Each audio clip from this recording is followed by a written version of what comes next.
The only way to really get familiar with awareness, really there are only two approaches whereby many, many people realize who they are.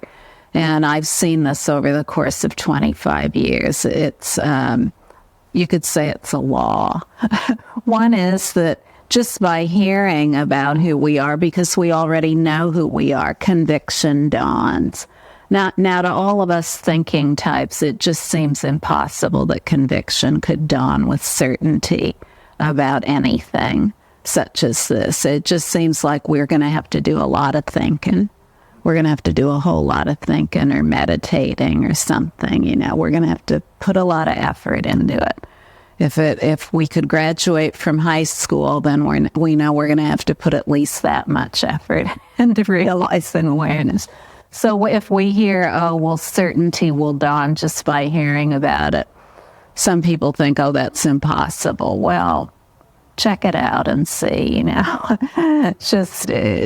we already know who we are, even if that isn't in our thinking currently.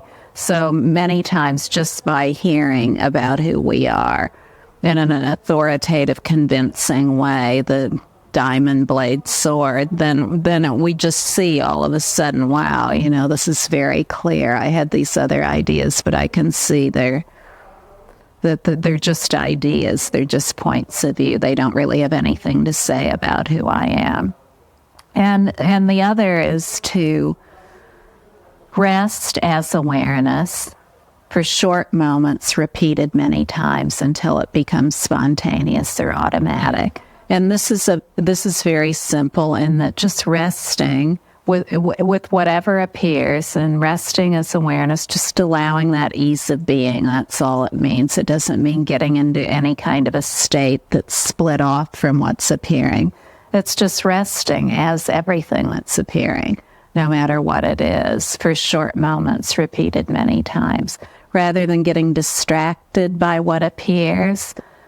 Just to allow the natural ease of awareness to be as it is. And maybe initially that might be like a cat watching a mouse or a tiger watching its prey. There's the tiger of awareness watching the prey at point of view.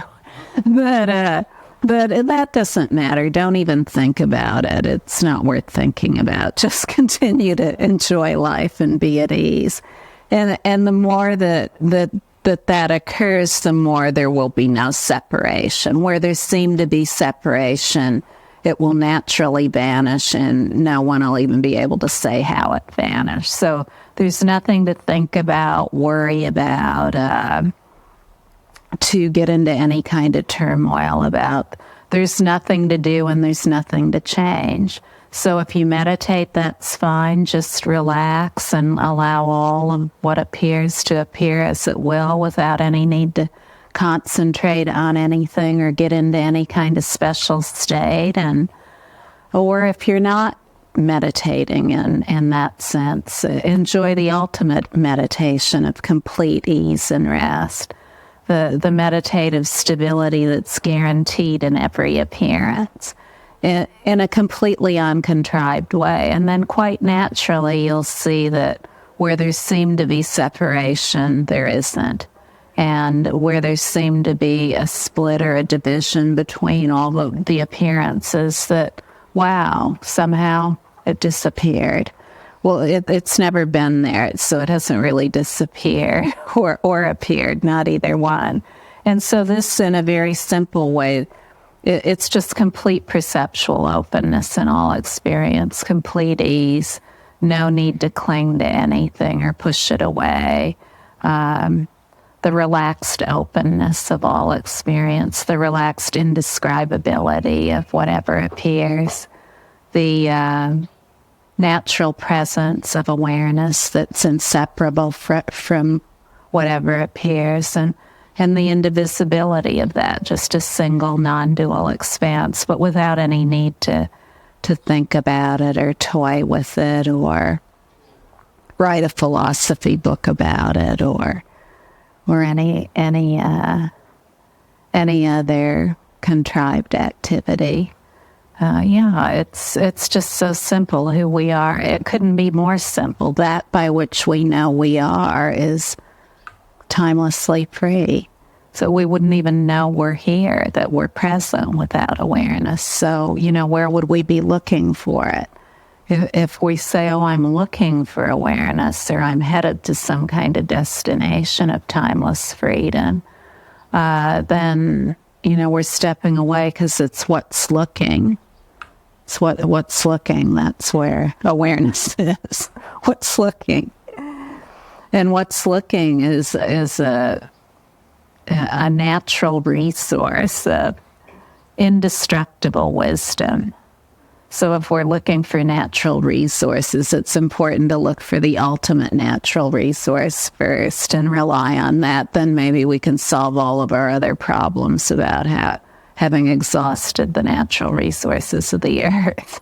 So you see, when we rely on wisdom, then we're of benefit to ourselves. And we see this in a very immediate way, because the things that once bothered us and really got us going with our stories, like fear or anger, jealousy or pride, or non-recognition of awareness or desire or whatever it might be, well, we see that somehow we're not affected by these things anymore. Where we used to have a story, there isn't a story any longer. And for most, this comes about gradually. So rather than just jumping into the reactive conduct of whatever it is, we find that we're not distracted any longer by the anger, that it no longer has the juice or power that it once seemed to have, that it's just relaxed in its own place. It vanishes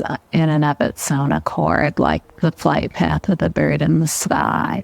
And, that is extremely powerful, because where we once attributed cause and effect, I'm angry because, or I'm jealous because, or whatever it was, we see that there's something about us that's beyond causation, that we saw all these cause and effects, but where are they now? Where are they now that there's just relaxed awareness? We see that the uncaused and the caused are not two, the unaffected and the affected are not two. And in this we find complete relief in, of, as, and through everything that appears. So it's quite an adventure, and it's an adventure with no destination.